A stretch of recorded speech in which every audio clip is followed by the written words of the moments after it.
Greetings and welcome to another video of the Hindu Vocab series. My name is Prashant Dhawan. So, let us begin. देखिए इस video में सबसे पहले हम the Hindu के जो वर्ड्स हैं, सब फ्रेजेस वगैरह जो भी हैं सब डिस्कस करेंगे. उसके बाद हम वीडियो के एंड में एक बहुत ही इम्पॉर्टेंट एक ईडियम है एल्बाट्रॉस अराउंड द नेक, वो डिस्कस करेंगे. It's a very famous idiom और काफ़ी डिटेल में आपको समझाऊंगा. ऐसा समझाऊंगा कि कभी आप भूलेंगे नहीं. सबसे पहले words directly from the Hindu. ये इतना एफर्ट आई थिंक बहुत ही कम लोग करते हैं यूट्यूब पे. आई थिंक मुझे तो नहीं लगता कोई और करता है. Directly from the Hindu newspaper, from the articles for you every single day. Achilles heel काफ़ी इंटरेस्टिंग है. देखिए अकेलीज़ हील का अर्थ होता है एक कमज़ोरी, एक वीक पॉइंट, एक छोटी सी ऐसी कमज़ोरी जो इवेंचुअली एक आदमी के फेलियर का कारण बने. ठीक है. और हम ये भी कह सकते हैं weak spot, weak point, weakness, vulnerable spot, soft underbelly. तो यहाँ पे द हिंदू में ये इन्होंने यूज़ किया है.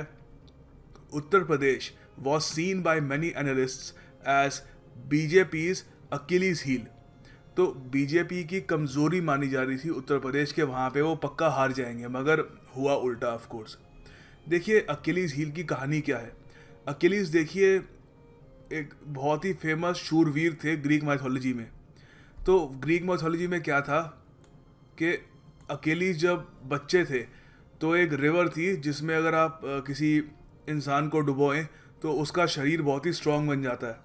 तो इनकी मदर ने बचपन में अकेलीज को उस रिवर में डुबोया ताकि उनका जो शरीर है बहुत ही ज़्यादा पावरफुल बन जाए और उनको युद्ध में कोई हरा ना पाए. मगर उनसे गलती ये हो गई कि आप यहाँ पे देख सकते हैं वो उन्होंने उसके हील से, जो हील होता है पैर पर, उससे उसको पकड़ा. ठीक है. तो पानी हर जगह लग गया मगर हील को नहीं लग पाया. महाभारत में भी कुछ हद तक सिमिलर कहानी है दुर्योधन की, वो भी कुछ ऐसा ही है, वज्र का शरीर हो जाता है वगैरह. तो यहाँ पर हील उनका जो वो सूखा रह गया. तो बाकी शरीर तो उनका बहुत स्ट्रांग था वॉर में, कहीं भी कुछ तलवार वगैरह लगती थी, कुछ नहीं होता रहा. मगर हील पर एक बार जब उनको एक एरो लगा उसी से उनकी मौत हो गई. तो अकेलीज हील तब से माना जा रहा है एक स्मॉल, एक वीक पॉइंट जो इवेंचुअली एक आदमी के डाउनफॉल का कारण बने. तो यहाँ पर दो सेंटेंसेज हैं. You can say it seems to me that we have come to accept death on earth as part of our human flaw as our Achilles heel. तो देखिए इंसान का सबसे बड़ा फ्लॉ क्या है. हमारी बॉडी बूढ़ी हो जाती है फिर हम मर जाते हैं. तो ये क्या है? It is our Achilles heel. एक कमज़ोरी है हमारी और हमने इसको एक्सेप्ट भी कर लिया कि हाँ ये हमारे एक परमानेंट कमज़ोरी है. उसके अलावा आप ये भी कह सकते हो the lack of AMOLED display screen. कोई भी यहाँ पे स्मार्टफोन एंथुजियास्ट है उनको काफ़ी मज़ा आएगा ये सेंटेंस पढ़ के. The lack of an AMOLED, an होना चाहिए sorry, an AMOLED display screen is that phone's Achilles heel. तो कमज़ोरी है कि उसका जो स्क्रीन है वो एमोलेड नहीं है, कुछ भी कह लो. ठीक है. कोई फीचर नहीं है, स्क्रीन साइज छोटा है या जो भी है, उसकी वो कमज़ोरी है. ठीक है. तो मैं चाहूँगा आप अकेलीज हील पर एक सेंटेंस भी बनाएं. काफ़ी आप क्रिएटिव तरीके से बना सकते हैं. आगे देखिए लिखा है by winning 325 seats the BJP alliance has put paid to all such prognostications. अच्छा ये अभी वर्ड जो है ये अभी डिस्कस करेंगे. पुट पेड टू, देखिए ये एक बहुत ही इंटरेस्टिंग फ्रेज़ है. आई डोंट थिंक आप में से ज़्यादा लोगों ने ये पहले पढ़ा होगा. Correct me if I am wrong दो. तो देखिए पुट पेड टू का क्या अर्थ होता है. इसका अर्थ होता है एब्रप्टली किसी चीज़ को रोक देना. तो बीजेपी ने क्या रोका वो भी खैर बताऊंगा आपको. तो BJP has put paid to मतलब अचानक से रोक दिया, या एक तरीके से कोई चीज़ आप डिस्ट्रॉय कर देते हो, नॉट फिजिकली, मतलब उसको बाय फैक्ट्स या अपनी जीत से आप उसको डिस्ट्रॉय कर देते हो. तो यहाँ पर देखिए कुछ सेंटेंसेज हैं. Virat Kohli's injury put paid to India's chances of winning the test series. तो इंडिया के जो भी चांसेस थे टेस्ट सीरीज जीतने के, उस पर अब विराम चिन्ह लग गया क्योंकि विराट कोहली अब इंजर्ड हो गए because he is a very important player. उसके अलावा ये भी कह सकते हो my rude behaviour put paid to any prospects of making friends in the class. तो रूड बिहेवियर आप दोगे तो कोई क्लास में आपका दोस्त बनेगा नहीं. सो पुट पेड टू मतलब एक तरीके से रोक दिया, एक विराम चिन्ह लगा दिया. ठीक है. अब देखते हैं बीजेपी ने किस चीज़ पर यह विराम चिन्ह लगाया. अब देखिए प्रोग्नोस्टिकेशंस होती हैं प्रेडिक्शन, पूर्वानुमान, भविष्यवाणियाँ. तो अब यहाँ पर पूरा का पूरा अगर हम ये पैराग्राफ पढ़ें तो आपको काफ़ी हद तक समझ में आ जाएगा. UP was seen by many analysts as the BJP's likely Achilles heel, the one most likely to derail its election dynamic. By winning 325 seats, the BJP alliance has put paid to रोक दिया है all such प्रोग्नोस्टिकेशन। सारी जो ऐसी भविष्यवाणियाँ थी कि BJP हार जाएगी, बीजेपी की कमज़ोरी है, आगे जाके वगैरह बीजेपी को इससे लॉस होगा, उस सारी की सारी प्रोग्नोस्टिकेशंस में बीजेपी ने विराम चिन्ह लगा दिया जीत के बाद। तो यहाँ पर देखिए इसका जो इंग्लिश में और जो इसके सिनोनिम्स हो सकते हैं वो ये हैं कि एस्टिमेट, ये forecast, prediction, calculation, prognosis, reckoning, expectation, ठीक है। उसके अलावा देखो प्रोग्नोस्टिकेशन तो सीधी सी बात है एक नाउन हो गया। अब आपको एज ए वर्ब यूज़ करना है, क्रिया के रूप में आपको यूज़ करना है, तो सीधी सी बात है प्रोग्नोस्टिकेट करोगे। प्रोग्नोस्टिकेट में देखिए इसका एक सिनोनिम हो ये भी हो सकता है प्रोफेसी। प्रोफेसी का भी यही मतलब होता है कि आगे कुछ हो रहा है उसकी भविष्यवाणी करना, ठीक है। तो यहाँ पर कुछ सेंटेंसेस हैं, इससे आपको क्रिस्टल क्लियर हो जाएगा। You can say he claim to have the powers to prognosticate the future events. वो कहता रहा कि मेरे पास पावर्स हैं कि मैं आने वाला जो भी होगा काल उसका मैं बता दूंगा कि क्या होगा।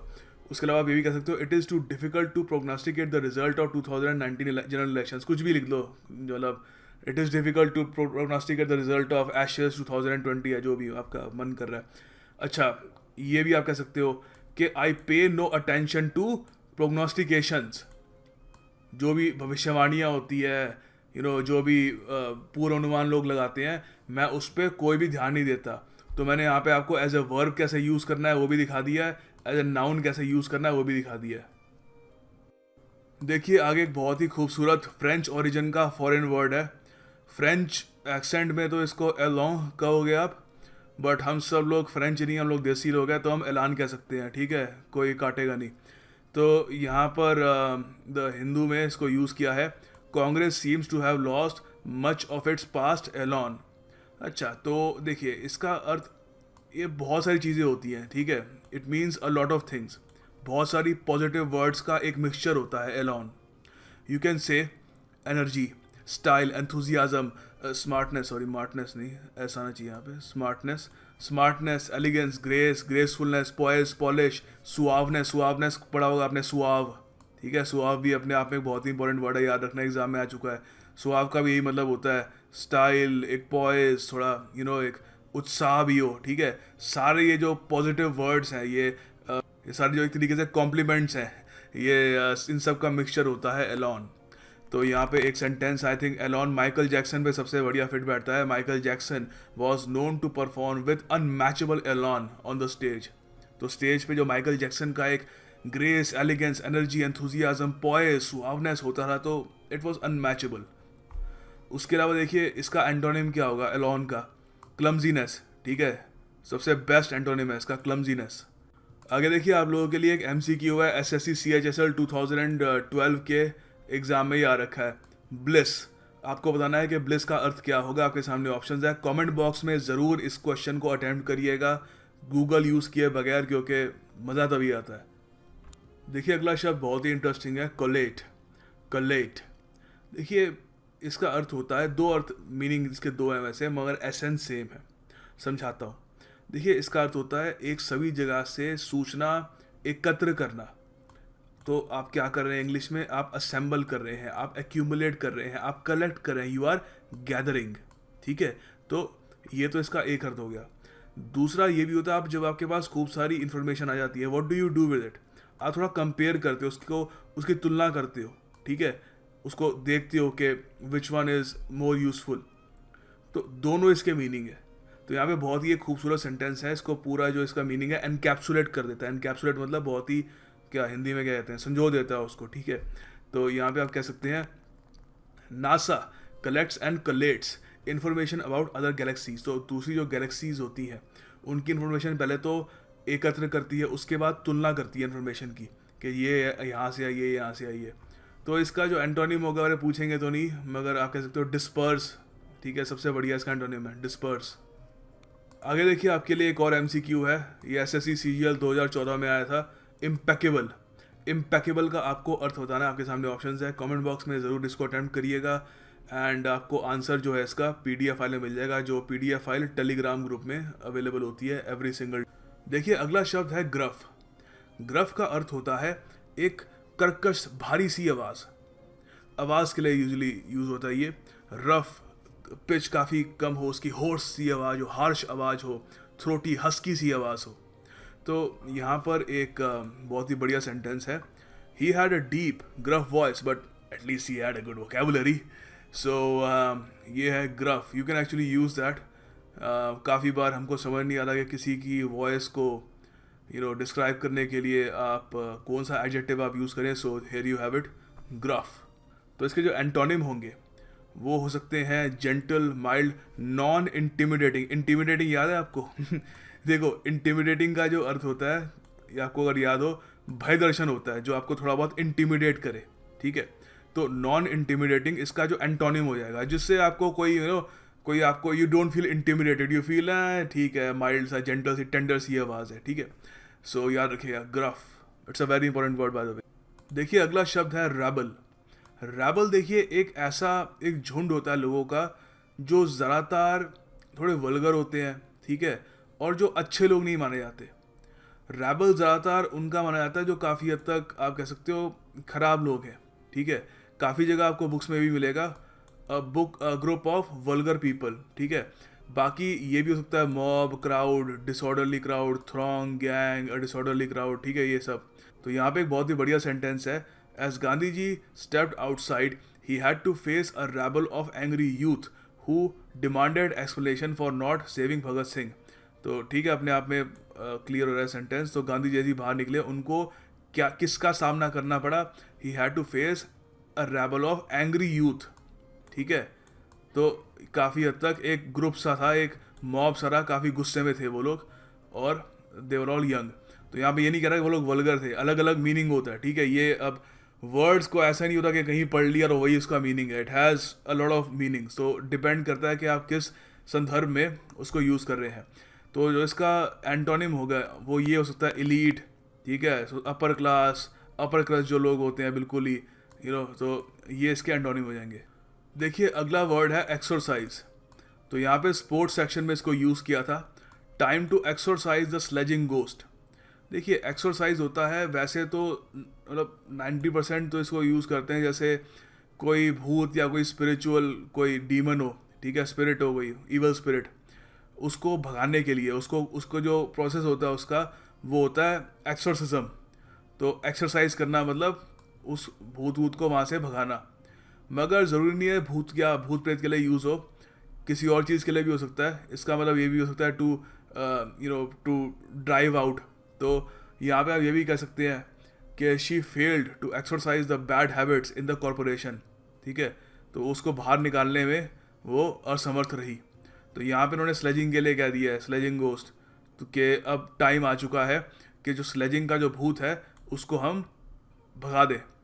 तो यहाँ पर एक सेंटेंस है, वेरी ऑर्थोडॉक्स सेंटेंस, काफ़ी जगह यूज़ होगा ये। आई इवेंचुअली गेव अप मतलब हार मान ली। I threw in the towel I eventually gave up and called a priest to come over and exorcise the demonic spirits. यार डोमेस्टिक स्पिरिट्स कौन होते हैं? डोमेस्टिक भूत, अच्छा। तो डिमोनिक स्पिरिट्स को एक्सरसाइज करने के लिए मैंने एक प्रीस्ट बुलाया। सो याद रखिएगा। बाकी इसको इन्होंने स्पोर्ट्स सेक्शन में ऐसे भी यूज़ कर लिया है, तो मैं दिखा रहा हूँ आपको। It can be use like this as well. Albatross around the neck, बहुत ही शानदार फेमस इडियम है, you must know about it. देखिए पहले तो ये यहाँ पर जो है एल्बाट्रॉस, इसका अर्थ समझा देता हूँ। एल्बाट्रॉस एक चिड़िया होती है, ठीक है। It is a certain type of bird. ज़्यादातर ये जो कोस्टल एरिया होते हैं वहाँ पर मिलती है। एल्बाट्रॉस अराउंड द नेक क्यों? देखिए पहली बात तो इसका अर्थ समझ लीजिए। इसका अर्थ होता है एक बोझ, एक अनोइंग सा बर्डन जो आपको परेशानी दे रहा है और आपको आगे बढ़ने से रोक रहा है। आप ये भी कह सकते हैं a burden which some unfortunate person has to carry. एक अभाग्य इंसान को जो कोई बोझ कैरी करना होता है, तो वो क्या है? It is an albatross around his नेक। अच्छा, तो इसका ये ओरिजिन क्या है वो समझाता हूँ आपको, सारी उम्र याद रहेगा इससे। देखिए सैमुअल टेलर एक बहुत ही फेमस एक इंग्लिश भाषा में एक पोएट हुए हैं। तो इन्होंने एक पोएम लिखी थी एक बार, the rime of the ancient mariner. बहुत ही लंबी पोएम है, बहुत लंबी पोएम है, ठीक है। और ये 17th सेंचुरी में लिखी गई थी, और 17th या 18th सेंचुरी, आई थिंक, याद नहीं आ रहा मुझे प्रॉपर, आई थिंक 17 थी। सो देखिए, ये जो पोएम थी उसमें था क्या बेसिकली। पोएम में क्या होता है कि एक ग्रुप होता है सेलर्स का, वो पैसिफिक ओशन को क्रॉस कर रहे होते हैं। तो पैसिफिक ओशन को क्रॉस करते समय, पैसिफिक की हिंदी क्या होती है बाय द वे, प्रशांत है। सो पैसिफिक ओशन को क्रॉस करते हुए वहाँ पर उनको क्या होता है, एक जगह ना वो किसी भूतिया जगह में घुस जाते हैं। वहाँ पे खूब सारे भूत प्रेत होते हैं। तो उनकी शिप अचानक से स्लो हो जाती है, पानी बहुत ही गाढ़ा लगना शुरू हो जाता है और उनको लगता है कि हम किसी बुरी जगह पे आ गए हैं। तो उनको फिर, पर तब भी आगे शिप बढ़ ही रही होती है, आराम आराम से बढ़ रही होती है, मगर बढ़ ही रही होती है। तो अचानक से क्या होता है, एक बंदा होता है वहाँ पर, उसको ऐसे ही ख्याल आता है, उसके हाथ में एक वो होता है क्रॉसबो होता है, तीर कमान। उसके मन में ख्याल आता है मैं तीर कमान का इस्तेमाल करता हूँ। तो शिप के ऊपर एक एल्बाट्रॉस उड़ रहा होता है, एक पक्षी एल्बाट्रॉस। तो बिना वजह ऐसे ही वो तीर कमान उठाता है और एल्बाट्रॉस को मार देता है तीर से, और एल्बाट्रॉस सीधा गिर के उस शिप में आती है। तो उससे क्या होता है, आसपास जो स्पिरिट्स, जो डीमंस जो थे वहाँ पे, भूत प्रेत थे, उनको बहुत गुस्सा आ जाता है। वो कहते हैं अच्छा, एक तो हमारे इलाके में और ऊपर से ऐसी बदमाशी। तो फिर वो क्या करते हैं, बहुत उस शिप के साथ ख़राब चीज़ें करते हैं। उस शिप को बिल्कुल रोक देते हैं वहाँ पे, पहले तो घुमा सा देते हैं शिप को, उसकी पूरा वहाँ पे कंपास काम करना बंद कर देता है, आगे फॉग हो जाता है और कई हफ्तों तक वहीं पे पड़े रहते हैं वो। तो बाद में जो उसके सेलर्स होते हैं, जो उस आदमी के जिसने तीर कमान से एल्बाट्रॉस को मारा होता है, वो गुस्से में आके, क्योंकि उनको लगता है कि उस आदमी ने जो एल्बाट्रॉस को मारा है उसी की वजह से उनकी शिप अब बस फंस चुकी है फॉग में और आगे वो बढ़ नहीं पा रहे। तो गुस्से में आके वो मरा हुआ एल्बाट्रॉस होते हैं, उसी गर्दन में बांध देते हैं।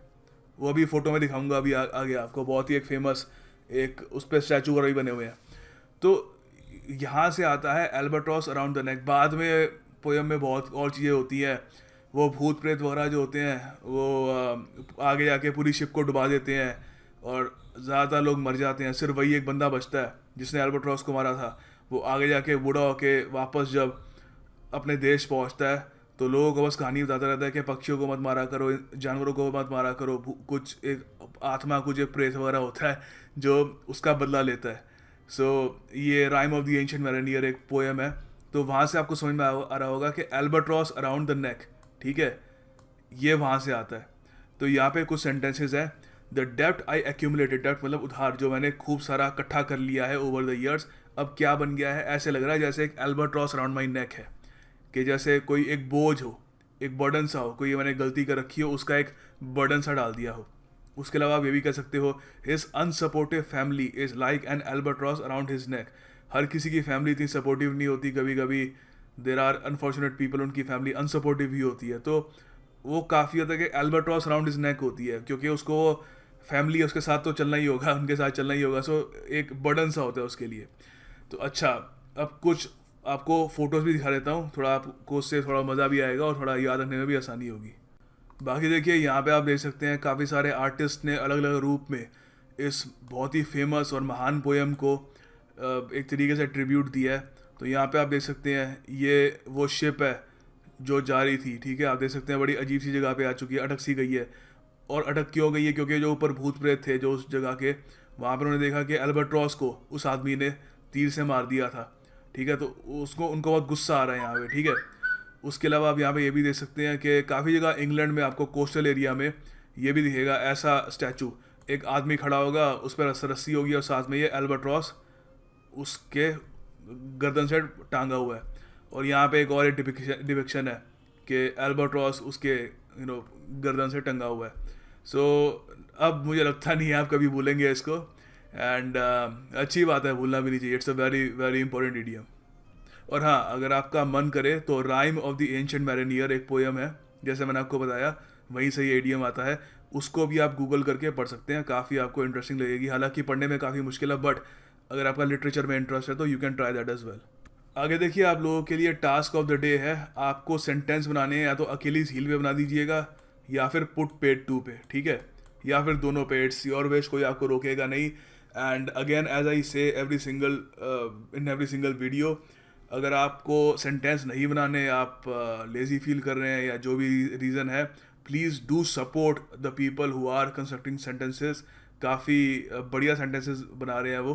एंड एक कंस्ट्रक्टिव क्रिटिसिज्म कीजिएगा अगर करना है, ताकि उनको भी हेल्प हो। एंड अगर वो भी नहीं करना तो प्लीज़ सेंटेंस देख ही लीजिएगा, काफ़ी कुछ आपको सीखने को मिलेगा। And like the video as well and share it with your friends. कोई आपका व्हाट्सएप का ग्रुप वगैरह हो, वहाँ पे ज़रूर शेयर करिएगा ये वीडियो, ताकि मुझे प्रोत्साहन मिले कि मैं ये सीरीज़ कंटिन्यू करता रहूँ। एंड या that's about it. Thanks for watching. I will see you tomorrow.